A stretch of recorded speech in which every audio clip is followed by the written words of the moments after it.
Yes, good morning mga kadakers. Good morning. Bago po ang lahat, please subscribe to my YouTube channel, Dr. Titre.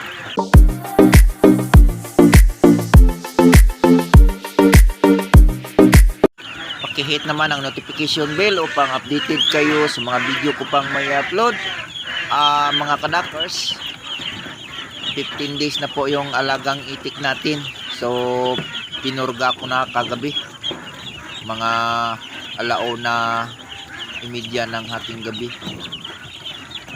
So pagkatapos nating pinurga ay pinapakain natin konti lang muna at nilalagyan natin ng tubig.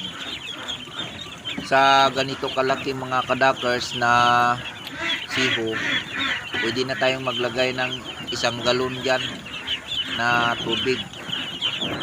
So wala nang delikado yan kahit mabasa pa ang kanilang likod. Kasi magsiksik yan sila sa kanilang katawan. At di bali mabasa ang kanilang likod, hindi naman sila mabasa buong katawan nila. So naka-screen naman yung kulungan natin. So ganyan lang ang pag-alaga ng siho mga kadakers. Mas maganda talaga yung ganitong klase na pag-alaga kasi malilinis sila, hindi kagaya ng sa lapag na marumi. So ayaw kasi nila yung marumi, gusto nila malinis ang kanilang katawan, tapos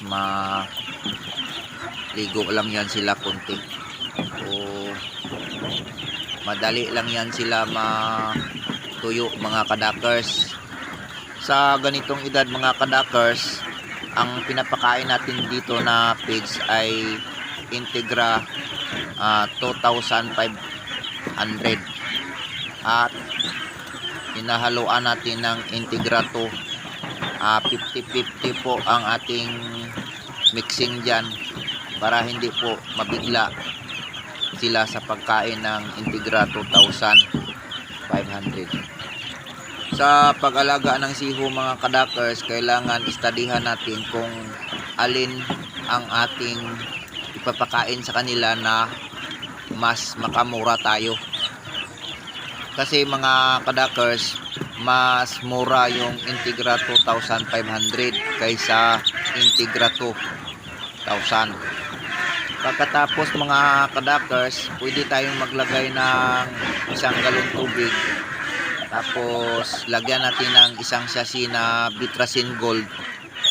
Once a day lang po tayo maglagay ng Bitrasin mga kadakers upang hindi tayo malakihan ng gasto mga kadakers sa pagpainom sa kanila.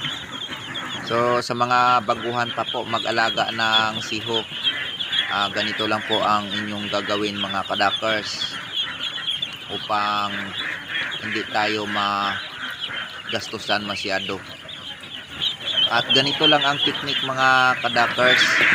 Buhayin natin sila ng mga 1 buwan o 1 buwan at kalahati bago natin ilagay sa anihan para makatipid tayo ng paggastos hanggang sa kanilang paglaki mga kadakers.